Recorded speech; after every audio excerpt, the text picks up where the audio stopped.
day, everyone. Once again, here we are, up aboard the USS Carolina, cruising the stars. And of course, you're joining me.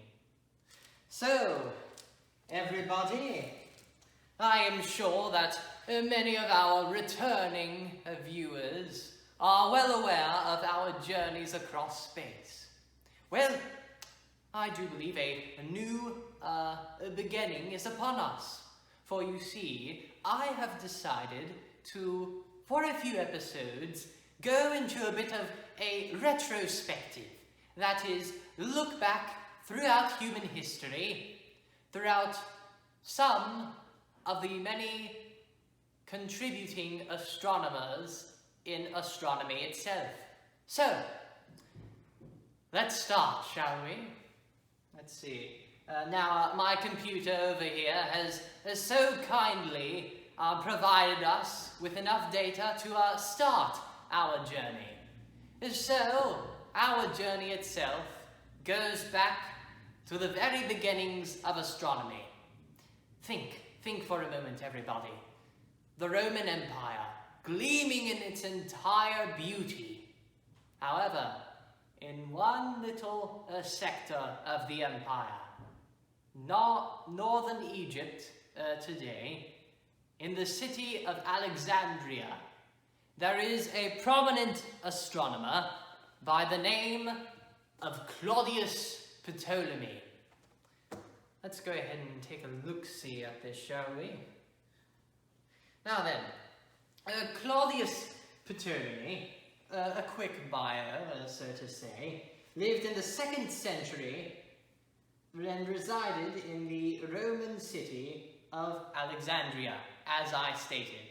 And as I also stated, Alexandria, named after the great Roman ruler Alexander the Great, it is in modern-day northern Egypt.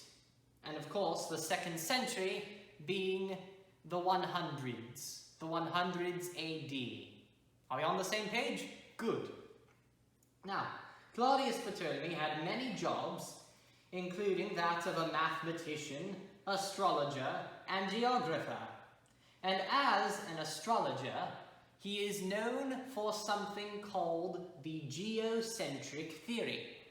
Now, what that might be, you ask? Well, it's quite simple. What was I going to say, Jean-Bart? Let's dissect the word. So, geo meaning earth, and centric meaning center. So, we can deduce that the geocentric theory is a theory that states that the solar system sort of encompasses Earth. That is, Earth is at the center of the solar system.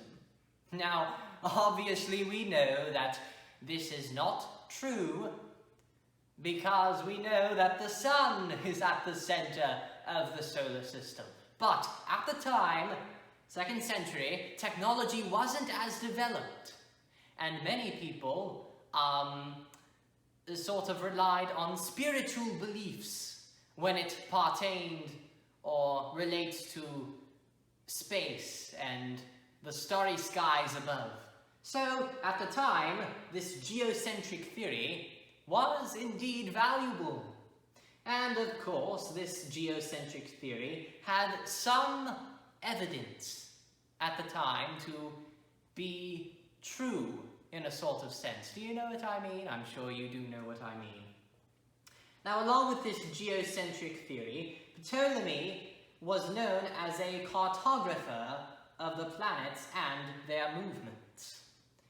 I'm sure many of you returning viewers know that we have discussed the planets before. And some of you may even remember that the planets Earth, obviously, Mercury, Venus, Mars, Jupiter, and Saturn have been known as planets since antiquity, or since as long as anyone can truly remember. Well, this man right here was responsible for creating some of the earliest models of our solar system. Now, despite all of this research that Ptolemy himself gathered throughout his lifetime, almost nothing is known about Ptolemy's normal life, which is really strange, but then again, when you look at something that comes from the 2nd century, there wasn't much as far as recording history is, so to say. So that makes a lot of sense. Now, Ptolemy himself credited some of his findings to another astronomer at the time, and this astronomer was known as Hipparchus. Hipparchus and Ptolemy were very good friends from childhood to their adult life, and even until their death, which is good to know. Friendship is always a good thing to have. Now, Ptolemy's research itself, at the time, would be the standard of anything astronomy related for another millennium or another 1,000 years. And this is really true, to be honest. For the longest time, people referenced his references to a geocentric theory, and of course his maps of the whole solar system, and other movements, like how comets would move. Now, obviously, comets weren't really officially discovered at this time, but Ptolemy managed to calculate or write down his findings. Whatever he found, he would write it down. And some of his findings would even contribute in the future for future discoveries. So, whenever you think about the beginnings of astronomy, think of this Alexandrian right here, Claudius Ptolemy. What a wonderful, wonderful man during his time. Well, I do believe that we are almost running out of time, but before we go, let's see what the computer has for us in store the next time.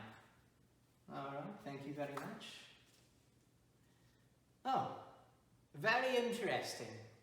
Although some of you might have not heard of this particular fellow, the next time on Dr. Phineas Cortex's spaceship fleet, we will be looking at the life of Tycho Brahe. Tycho Brahe, a weird pronunciation of the name, but a good fellow nonetheless. Well, I certainly enjoy your presence in our pursuit of knowledge. And speaking of a pursuit of knowledge, questions, right. I almost forgot them, but if you happen to have any more science-related questions, please feel free to leave them down below in the comment section. Who knows? Your question might be featured on the next video. And with that, my friends, I bid you ta-ta on this now technically history series, I think. I think we can call it a history series now. But anyhow, we're going to blast off now. Get ready. In 3, 2, 1.